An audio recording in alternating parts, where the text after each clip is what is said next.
Hello good morning అండి. ఈరోజు మనం శనగపప్పు క్యాప్సికమ్ ఎలానో చూద్దాం రండి.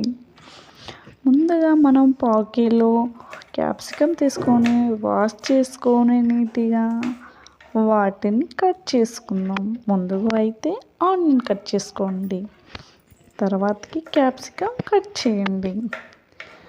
ముందుగా నేను 10 minutes శనగపప్పు నానబెట్టుకున్నాను, తర్వాతకి ఉడికించుకున్నాను. మనకి ముందుగానే ఉడికిపోయింది. ఉడికిన దాన్ని పక్కన పెట్టేయండి. స్టవ్ ఆన్ చేసి మూకుడు పెట్టి అందులో 2 tablespoon ఆయిల్ వేసుకోండి.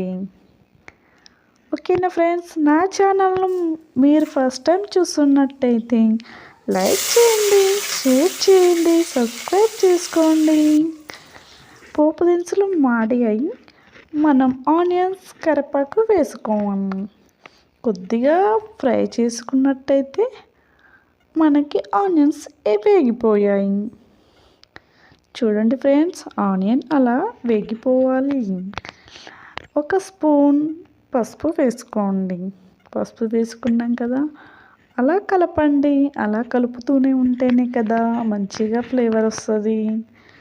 కట్ చేసిన క్యాప్సికమ్ వేసుకోండి. వేసుకొని మళ్ళీ 1 రౌండ్ కలపండి. కలుపుతూ ఉంటే ఆ కమ్మదనమే వేరు అండి. నేను మీ middle class Bhavani YouTube channel. మీరు నన్ను సపోర్ట్ చేశారని కోరుతున్నాను ఫ్రెండ్స్. మగ్గాయో లేదో చూద్దాం. మగ్గిపోయాయి. కొద్దిగా అల్లం పేస్ట్ వేసుకోండి. అల్లం పేస్ట్ వేసుకొని 2 రౌండ్లు కలిపేయండి.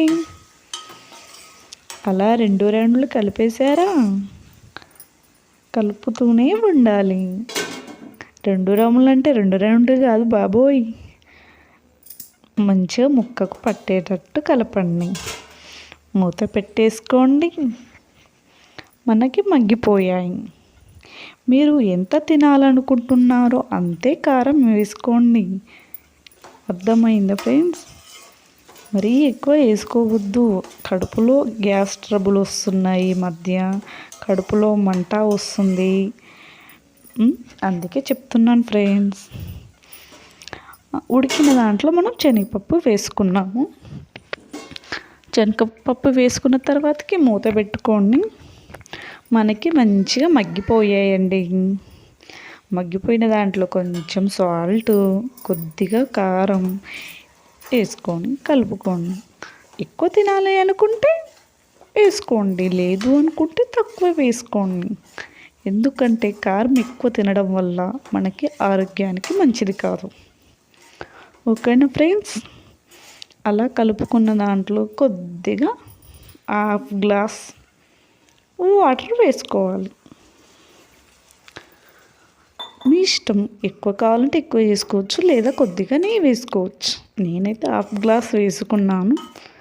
దాన్ని కొద్దిసేపు కలుపుకోండి.